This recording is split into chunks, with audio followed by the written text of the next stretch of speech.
Okay, Shoshanim, welcome to this new brave world where I reign supreme. My name is Sam Vaknin. I'm the author of Malignant Self-Love, Narcissism Revisited, now in its 10th edition, and I'm a professor of psychology. And so today we are going to conclude the series about schizoids, and we're going to discuss our schizoid world and the role of sex in this schizoid world. But just a recap, the schizoid empty core, this void, this black hole, is at the core of diverse mental health phenomena, such as narcissistic pathologies, borderline disorders, and psychopathy. So the schizoid core, the lack of identity, where a person should have been, and there's nothing but howling emptiness, aptly described by Kernberg and others. This schizoid core is the core of our understanding of personality and character pathologies, especially the dramatic or the erratic ones, also known as cluster B. And so studying schizoidism, studying schizoid phenomena, is very crucial to understanding these disorders.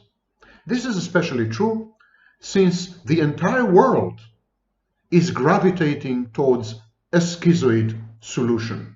Now that sounds seriously frightening, and the reason is because it is. Did we get it completely wrong?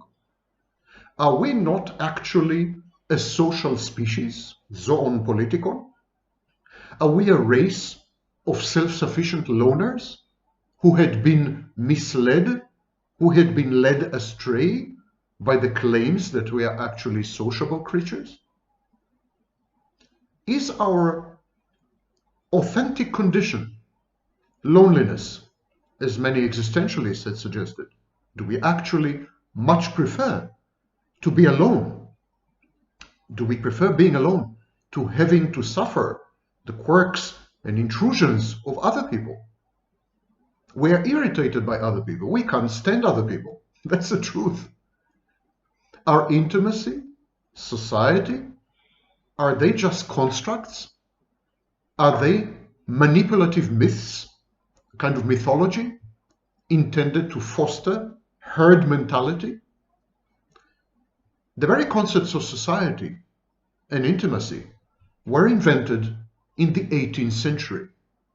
And they were invented by philosophers such as Jean-Jacques Rousseau and others, who were pretty close to the elites of the day, to monarchies and aristocracies all over Europe. Is intimacy, is society a lie, perpetuated, propagated, and brainwashed into us by the elites? Do they want us to believe that we are social creatures and that we need intimacy?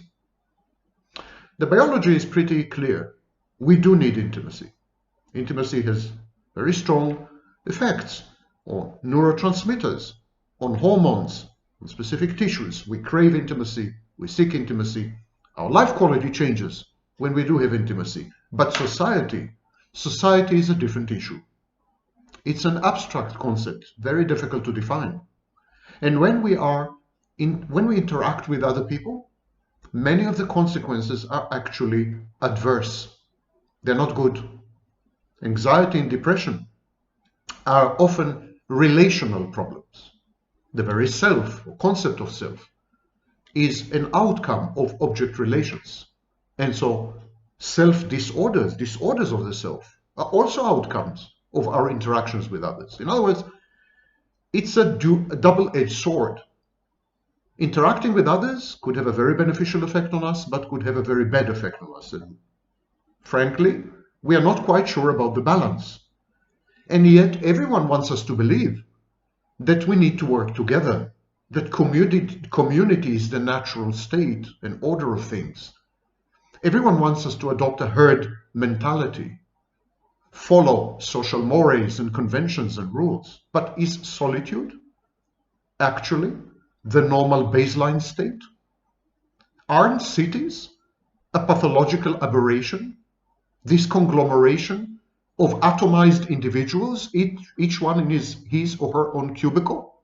Studies, including recent studies, have demonstrated conclusively that the more people we are surrounded with, the more lonely we feel. I'm kidding you not. What determines our sense of loneliness is how many people are around us.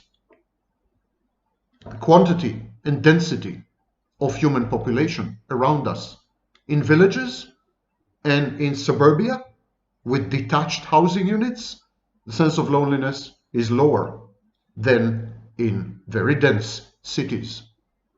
So, is loneliness about being together with other people? Exactly the opposite of what we had been told all our lives? Research by the Institute of Workplace and Facilities Management, just released, surveyed 2,000 adults in the United Kingdom. The study found that the majority of these adults were frustrated by having to return to office life after 14 months of self-isolation. The respondents to the survey deplored background human noises. They hated having to share a desk with a coworker, and they lamented inadequate video conferencing facilities because they wanted to avoid face-to-face contact. Are you listening well? A majority of these 2,000 people loved it, loved the solitude, loved being alone, adored self-isolation, and hated having to go back to human contact. The survey found that half, and an overwhelming majority of the young, believed that they were more productive working from home, all on their own with minimal human interaction. These people resented bitterly the need to exit their schizoid cocoons and face other people. Even dating, even sex, have almost vanished in the past 20 years. I refer you to studies by Lisa Wade, Jean Twenge, and others. Dating had declined by well over 60% over the last 15 years, and sex has all but vanished in huge swaths and cohorts of especially young people. We're increasingly avoiding each other, ensconced in digital impregnable castles and moored in compensatory fantasies. And you know what? We love it. We seem to prefer it this way. We want to be cocooned. We want to be isolated. We want to be separated. That's the way we like it. But what about primordial drives? I mean, food we get from the local grocery store. Uber Eats. So that's settled. Education is outsourced. Distance learning is taking over. That's settled. Office life had migrated into your living room. That's settled. You don't have to see people anymore. But what about sex, for example? Here's a misconception. The schizoid state is a state of social isolation, by definition. The schizoid finds no pleasure in interacting with other people. He regards it as nuisance. He is irritated by it. He does not derive any benefits from any kind of exchange or intercourse with other people, sexual intercourse included. Most schizoids are therefore hyposexual, hyposexual, or asexual. Schizoids are totally self-contained, they're totally self-sufficient, and they have an empty core. Increasingly, this comes to be the typical description of people around the globe, not only in the West. But a small minority of schizoids are hypersexual, even to the point of promiscuity and sexual self-trashing.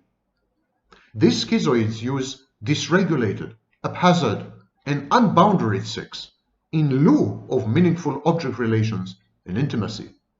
So we are beginning to see a polarization, a small minority of people, because society as a whole is becoming more and more schizoid. Schizoid characteristics, schizoid typology, schizoid traits, schizoid behaviors are beginning to characterize and typify the majority of people. And so we see a polarization. We see a tiny number of people, anywhere between 2 and 5%, depending on the survey, a tiny number of people who do engage in social interactions with emphasis on casual sex and the like. And the overwhelming vast majority of people who never leave home, rarely interact, or if they do it in a cursory, curt, perfunctory manner through social media, digital platforms, and so on and so forth. Fake, mock interactions, ersatz interactions. So coming back to sex, because sex is the only interaction at this stage that requires another warm body, another living, breathing human being. And it is supposedly a primordial drive, an urge. Freud had founded his entire work on the belief that sexuality is at the core of everything we do and every way we act. So there are these schizoids who are actually hypersexual. Sex plays a crucial role in the psychodynamics and lives of such schizoids. It is their cardinal mode of communication. They use sex to communicate. It is their only efficacious method of socializing and bonding in intimate relationships, to the extent that they are capable of intimacy. And sex is the main regulatory mechanism of moods, emotions, affects, and even cognitions. But the sex of these schizoids is autoerotic. It's fantasy-based, so it's not meaningful on the interpersonal level. And this profound meaninglessness may be the reason why these schizoids keep selecting the wrong mates, culturally or religiously inhibited mates, hyposexual partners, misogynistic or misandrist mates, narcissistic, psychopathic, avoidant, or classically schizoid intimate partners. These are all wrong choices, unavailable people. So the more society becomes schizoid, the more likely we are to see a dysfunction, a global, all-pervasive dysfunction of mate selection and dysfunction of relationships. The very concept of intimacy, of having a relationship, having an intimate relationship, romantic relationship, and sex itself, they're all gonna crumble. They're all gonna crumble because of wrong mate selection. And wrong mate selection is because the sex of schizoids is autoerotic and fantasy-based. It's fantastic. In this sense, schizoids are closely allied with narcissists. Narcissists they establish their relationships and sexual choices and behaviors on a shared fantasy. Fantasy is an all-pervasive defense mechanism and an organizing and explanatory principle in all cluster B personality disorders.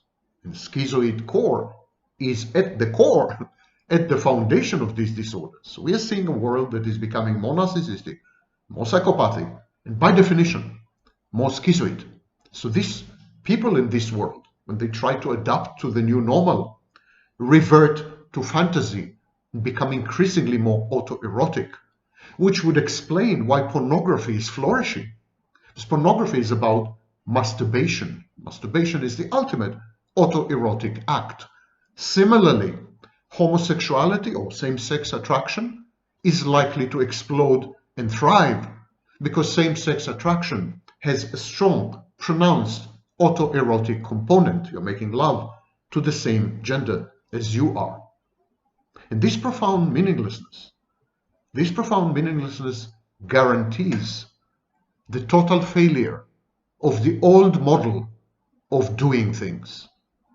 Because you see, we had organized our society around the nuclear family or the extended family, depending on the culture and the area and the period in history, but the family. Everything was centered around the family. Even the state was perceived in the 19th century as an extended family with its own budget, exactly as a family has a budget. All the functions were in the family. Education, for example, was a familial task. And then we started to outsource functions. Education became outsourced. Taking care of children became outsourced. Daycare. Politics became outsourced. Everything became outsourced. Clans, families, tribes meant nothing as organizational units. And so in a schizoid world, the organizational unit, the cell, the atom, is going to be the individual. And this would preclude any meaningful interconnection, would preclude the very concept of institutions. We are moving towards a world without institutions, a totally networked, distributed, diversified world. The schizoid uses sex to connect only to himself. The schizoid instrumentalizes his sex partners, their gaze. He uses their gaze for exhibitionistic self-trashing.